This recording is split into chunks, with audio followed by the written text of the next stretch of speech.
Welcome to ராமேஸ் அறுசுவை kitchen. நாம் இன்னைக்கு இந்த வீடியோவில் 10லேருந்து 12 மாத குழந்தைக்கான ஃபுட் அண்டு அவங்களோட டெய்லி ரொட்டீன் என்ன அப்படிங்கிறத பார்க்க போகிறோம். ஏற்கனவே என்னோடய சேனலில் 5 மாதத்துலேருந்து 8 மாதம் வரைக்கான குழந்தைகளுக்கான உணவு மற்றும் ஸ்நாக்ஸ் ஐடியாஸ் வந்து நான் ஏற்கனவே போஸ்ட் பண்ணியிருக்கேன். நீங்கள் அந்த லிங்க்ஸ் டிஸ்கிரிப்ஷனில் கொடுக்குறேன். அதை போய் செக் பண்ணி பார்த்துக்கோங்க. என்னோட சேனலை நீங்கள் இப்போ தான் ஃபஸ்ட் டைம் பார்க்குறீங்கன்னா ரெட் கலர் சப்ஸ்கிரைப் பட்டனை ப்ரெஸ் பண்ணிக்கோங்க. கூடவே இருக்கிற பெல் ஐக்கானையும் கிளிக் பண்ணிக்கோங்க. குழந்தை எந்திரிச்ச உடனே காலையில் பாட்டில் பால் இல்லைன்னா தாய்ப்பால் ரெண்டில் ஏதாவது ஒன்று கொடுத்துடணும்.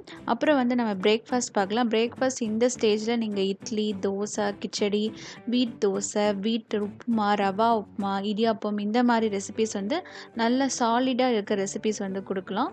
இப்போ நான் காட்ட போகிறது ஹெல்த் மிஸ் பவுடர், சத்து மாவு கஞ்சி எப்படி செய்கிறதுன்னு தான் பார்க்க போகிறோம். இந்த சத்து மாவு கஞ்சி எப்படி அரைக்கிறது அப்படின்றதுக்கான ஃபுல் வீடியோ என்னோடய சேனலில் இருக்குது. அந்த லிங்க் நான் டிஸ்கிரிப்ஷனில் கொடுக்குறேன். நீங்கள் போய் செக் பண்ணி பார்த்துக்கோங்க.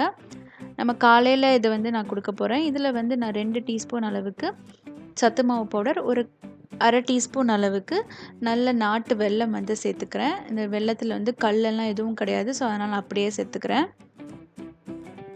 இது தேவையான அளவு தண்ணி சேர்த்துட்டு ரொம்ப வாட்டரியாக இல்லாமல் கொஞ்சம் கெட்டியாக இருக்கிற மாதிரி நம்ம கலந்து கொடுக்கணும். நல்லா அந்த கட்டியெல்லாம் இல்லாமல் தண்ணியில் நல்லா கலக்கி விட்டுக்கோங்க. அதுக்கு பிறகு நாம் இப்போ அடுப்பில் வச்சு இதை நல்லா கஞ்சி போல் செய்யலாம். கஞ்சி செய்யும்போது நீங்கள் எப்பயுமே கலந்து விட்டுட்டே இருக்கணும், இல்லைன்னா கட்டி சேர்ந்துடும். இப்போ பார்த்தீங்கன்னா கஞ்சி ரெடி ஆகிடுச்சு. இது ரொம்ப ஹெல்த்தியான கஞ்சி.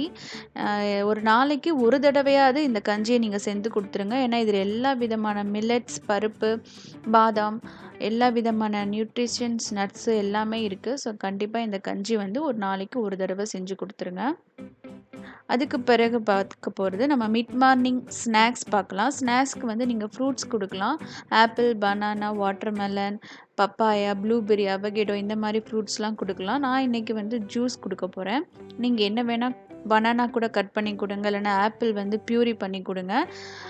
ஆப்பிள்லாம் அப்படியே கட் பண்ணி கொடுத்தீங்கன்னா ரொம்ப சங்கியாக இருக்கும். அது போய் அவங்களோட தொண்டையில் சிக்கிக்கும். அதனால் ஆப்பிள் எப்பயுமே பியூரி பண்ணி கொடுங்க. அவங்களுக்கு நல்ல பல் நிறைய வந்துருச்சு அப்படின்னா நீங்கள் ஆப்பிளை சின்ன சின்ன ஸ்லைஸாக கட் பண்ணி கொடுக்கலாம். அதே மாதிரி பீர் ஃப்ரூட்டையும் அந்த மாதிரி கட் பண்ணி கொடுக்கலாம். இப்போ நான் ஆரஞ்சை நான் ஜூஸ் எடுத்து கொடுக்க போகிறேன்.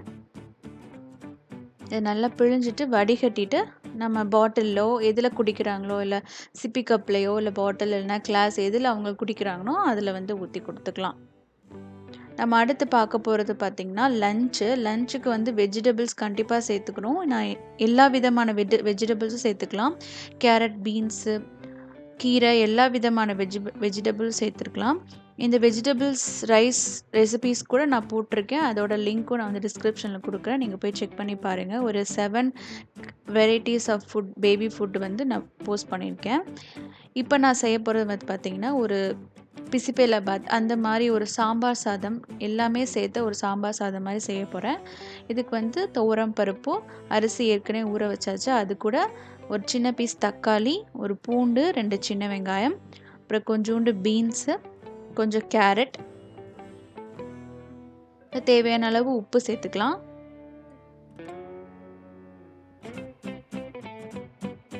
சீரகமும் மிளகும் அது எப்பயுமே கண்டிப்பாக சேர்க்கணும். ஸோ அதை எந்த ரைஸ்னாலும் அது கண்டிப்பாக சேர்த்தே ஆகணும். ஸோ அதை சேர்த்துக்கிட்டு உப்பு, அப்புறம் மஞ்சள் தூள், இவ்வளோ தான் நம்ம சேர்க்க போகிறோம். காரத்துக்கு நீங்கள் வேணும்னா வரமிளகா ஒரு சின்ன பீஸ் சேர்த்துக்கலாம். இதெல்லாம் சேர்த்துட்டு தேவையான அளவு தண்ணி சேர்த்துட்டு நம்ம விசில் விட்டு இதை இந்த மாதிரி இந்த ஸ்டேஜில் நீங்கள் மிக்ஸி போட்டு அடித்து கொடுக்காதீங்க.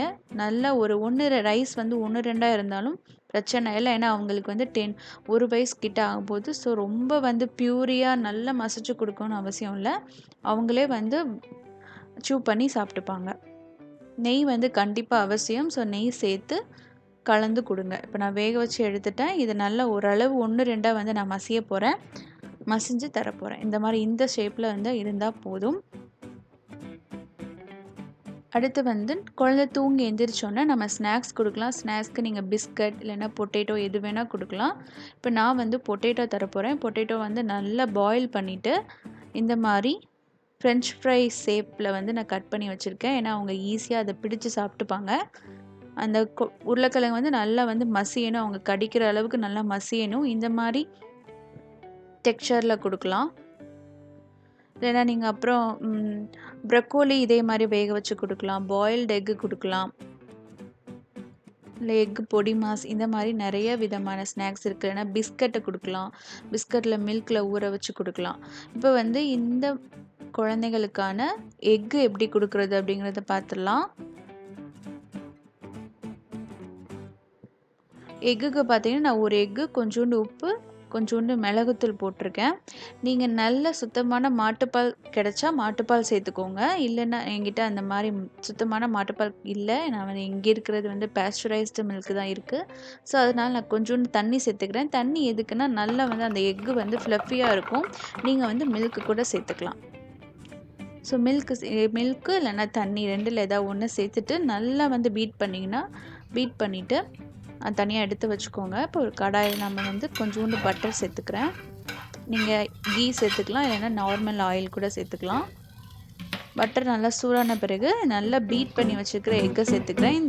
இந்த மாதிரி நீங்கள் ஸ்டைலில் பீட் பண்ணிங்கன்னா, இல்லை மில்க் இல்லைன்னா தண்ணி சேர்த்து பீட் பண்ணிங்கன்னா அந்த எக்கு ரொம்ப சாஃப்டாக இருக்கும். மற்ற நார்மலாக செய்யும்போது கொஞ்சம் ரஃப்பாக இருக்கும் பார்த்தீங்களா, அந்த மாதிரி இருக்காது. ரொம்பவே சாஃப்டாக இருக்கும், ரொம்ப ஃப்ளஃபியாக இருக்கும். உங்களுக்கு பார்த்தாலே தெரியும், இல்லை நீங்கள் ட்ரை பண்ணி பாருங்கள். ஸோ நல்லா சாட்டே பண்ணிவிட்டு சின்ன சின்ன துண்டாக கட் பண்ணி நீங்கள் அதை கொடுத்துடலாம்.